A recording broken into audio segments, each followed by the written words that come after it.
morning. My name is Scott Gresham. I'm going to be doing a speech on physical literacy. So basically right now in Canada, physical literacy is defined as like the ability to do the fundamental movement skills in a wide variety of environments with confidence and competence. Okay? So basically it is about promoting confidence within oneself to have the abilities for life. So when we look at dealing with younger kids as an athlete, right, we get away from that mentality that we're training these kids to have the confidence to do that for life. Okay, so right now, there's 14 fundamental movement skills. Okay, so we're looking at locomotor skills, basic things as walking, running, jogging, right? But we also have sending and receiving skills, like the ability to pass and catch a ball. Okay, fundamental things that in society today that we're getting away from, okay, from a health standpoint. Okay, but as we get older, right, the ability to have balance, the ability to have coordination, the ability to have agility is gone now, right? Okay, it's almost a detriment to our healthcare system. So, what are the purposes of physical literacy? Ability to perform several different skills in different environments, how kids can create confidence, build relationships, and carry out these behaviors for life. Okay? Like I said, in an elderly age. What are the purposes? Physically, okay, we're improving our motor skills, our coordination, our development, our body awareness, our healthy, and creating a healthy body image.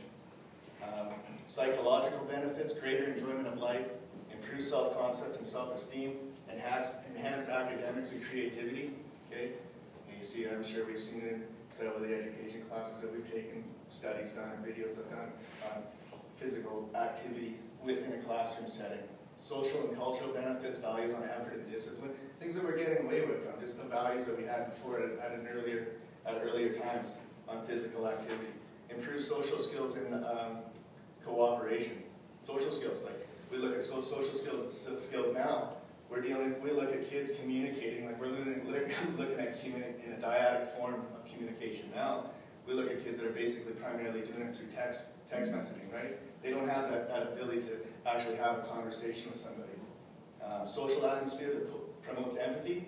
I think being empathetic to situations with children is probably one of the biggest things that I'm learning about still, because, 33 years old now, I still consider myself like a cocky jock, right? I get in that mentality, right? But now, as I'm looking back with kids and working with kids, I have to have a greater understanding and empathetic to where they're coming from, okay? I have to understand, hey, he hasn't been in the gym his whole life, right? I don't know how he was brought up. I don't know how he was raised. I don't know what happened with his family, okay? Things that we have to understand as educators.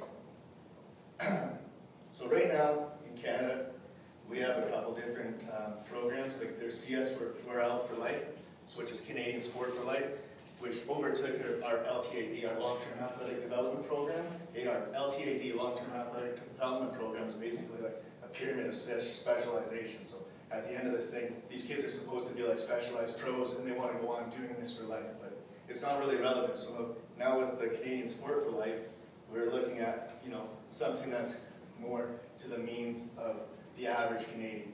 Okay, training these kids how to be confident, create confidence in a fun environment. Okay, so they want to actually participate for life. So basically, like, why do we even care about this? Why do I have such a passion? Why do I come up here and ramble about this? Because I can probably talk about paper about physical literacy for hours, right? But there's health benefits and there's health factors that I feel that if we don't hear about them, we're not going to make a move to promote a healthier lifestyle for ourselves. So right now, obesity, huge factor in Canada. One third of 5-year-olds to 17-year-olds in that age demographic are overweight. So 1/3 of kids in Canada, this is in North America, this is in the world, this is within Canada, high standard of living, right? Kids are overweight. 70% is projected to be overweight by the year 2040. Like, incredible. How 70% of us are going to be overweight by the year 2040. Okay? And these are stats from Active Healthy Kids Canada, like reliable sources. Okay, depression, another huge factor. For me this year, I kind of struggled a couple times through this year because there was a couple suicides within, my lifestyle, within my realm, like throughout my lacrosse family, a couple young kids. And like, for me, I take that hard because I look at myself as an educator, as a coach. Okay, could that have been, preventable through, empathetic contact? But, So really, realistically, who is or what is to blame? Okay, like, what do you guys think? For me, I believe it's society. Like, for us as individuals, we haven't changed. Biologically, our bodies are the same, we haven't changed, but society's changed, right? Technology, right? The ability, the application of science to make human life easier. Sedentary lifestyles. Sedentary lifestyles, basically screen time. How much time are you spending in front of a screen? How much time are you spending in front of a computer? Okay? Big increases in those times. Processed foods, high in sugar, okay? Brings in another factor. Type 2 diabetes, completely preventable in most cases. Parenting, right? Parents, right? Cute role models. Biggest role model a child ever has is their mom or dad, okay? What kind of example do they set? What kind of example would we want to set? Education, reduced emphasis on proper physical education by trained facilitators, lack of priority value, cost of implementation, all factors that are affecting it. So realistically, what I want to get to, what needs to be done? For me, I basically would like to see physical activity, like physical cognition, be equivalent with mental cognition. So basically just reinforcing the benefits of both. So it goes back to educate the educators. Myself, I'm educating myself all the time, like with lacrosse coaching and being here for school. So realistically, like if we go into a school setting, we have that legitimate power, but for me, the most important thing is to get that reference power, that respect, that trust with our students. And I do that through, creating that common ground through being physically literate. Role models, okay? Again, I think being a role model is probably the biggest key to being physically literate and accountable, right? Sending the message, leading by example. Reinforce, so basically, just in sum, to reinforce like why I'm here blabbering on about physical literacy is like it develops us into fully realized and activated human beings that are healthy physically, mentally, and emotionally. Create fun, motivating, and encouraging environments for all. Because right now, it is estimated that we're going to be the first generation that has a lower life expectancy than our parents.